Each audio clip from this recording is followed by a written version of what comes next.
More importantly, I'm here to talk about the left's soft bigotry of low expectations. Because it's the Democrat Party, not the Republican Party, that thinks so little of Black America as a people of color that they'd make the case that being Black in America means we can't obtain a government ID to vote. And that's not only a ridiculous assertion, it's demeaning and it's insulting. When it comes down to it, many of my colleagues on the left like to pretend that we're still living in the 1950s. Well, we're not. I've got some good news for you. It's 2024, and I know what year it is because I've been Black for just over 40 years. And I'm also the son of a retired lieutenant colonel who grew up in the segregated South. You see, my parents grew up in a Jim Crow South in the 50s and 60s in New Orleans, Louisiana. Their next generation, my parents had 3 kids. My sister, brother, and I all went to West Point, all 3 of us. We all served our country in combat. And I sit before you today as a sitting United States congressman in a district in a suburb of Houston, Texas, that's a white majority district, that President Trump would have won by 25 points, and I won by almost 30 points. And that doesn't happen unless we've made some incredible progress in this great nation. Now, my colleagues on the left like to say that common sense voting laws, including requiring a government-issued ID, are racist, discriminatory, and burdensome. Do you know what my father had back in the 40s and 50s before it was even cool? A government-issued ID.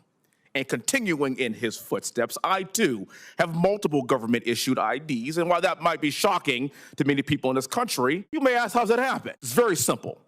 It's personal responsibility for all Americans in this country, regardless of what you look like. Sitting with me today is my global entry card, my military ID card, my Texas driver's license, my Texas license to carry, because that's how we roll in Texas, my congressional card, and of course, the good old-fashioned American passport. What sorcery is this? What am I, the Black Houdini? How was I able to pull off the impossible and attain not 1, not 2, not 3, but 6 government-issue IDs? Personal responsibility in this country. I fought for this country as an Apache helicopter pilot to protect free and fair elections, and having a government-issued ID isn't racist, it's American. You need to have an ID to drive a car, check into the airport, open a bank account. You need an ID for basically everything to be a responsible adult in this country, except for voting, apparently, according to the left. Black America does not need well-meaning liberals putting their arms around us and telling us how we should go to the polls. In fact, if you look at recent headlines and polls, you will find that Black men specifically in this country are more fired up than ever to participate in the next presidential election. And I think I know why, and I'm really looking forward to these results. For the record, in the 2022 midterms in Georgia, it proved that election integrity and ballot accessibility can be achieved hand in hand. After the 2020 election, Georgia passed a voter election integrity law, and subsequently, the Department of Justice filed a lawsuit against the state of Georgia alleging that the Georgia law is discriminatory and aims to restrict citizens from voting.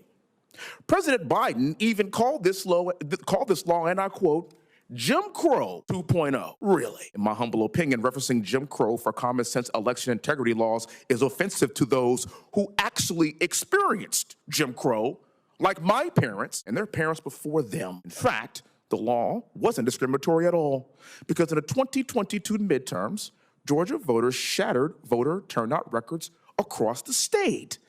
And despite that record-breaking turnout in Georgia, the DOJ lawsuit is still pending. I suspect that it's because that record-breaking turnout resulted in a Republican governor being elected in Georgia, but I digress. I'm going to say the quiet part out loud, which I tend to do. I have a lot of respect for John Lewis, but the John Lewis Voting Rights Advancement Act is not about protecting voting. It's about solidifying Democrat power nationally. It's about federal control over state and local elections, which, by the way, is unconstitutional. It's about diminishing the security of our elections. And voter integrity laws aren't discriminatory. They are required for a functioning constitutional republic. I'm going to tell you today, I categorically reject the soft bigotry of low expectations. Black Americans and people of color are proud. We expect more of ourselves. That's what Black excellence really means to me. And above all else, we don't need a new solution to a problem that doesn't exist. Let me be clear. Making it to the polls to vote in person with an ID in this country today is a very low bar, extremely low bar. We can do it, White people can do it, black people can do it, Americans can do it. And we should all want that for free and fair elections. If you want to be on the right side of history, you should reject the Democrats' Party's attempt to wind the clock back 70 years. Because I'm sitting right here in front of you, and I'm here to tell you we've come a long way. Let's continue this progress.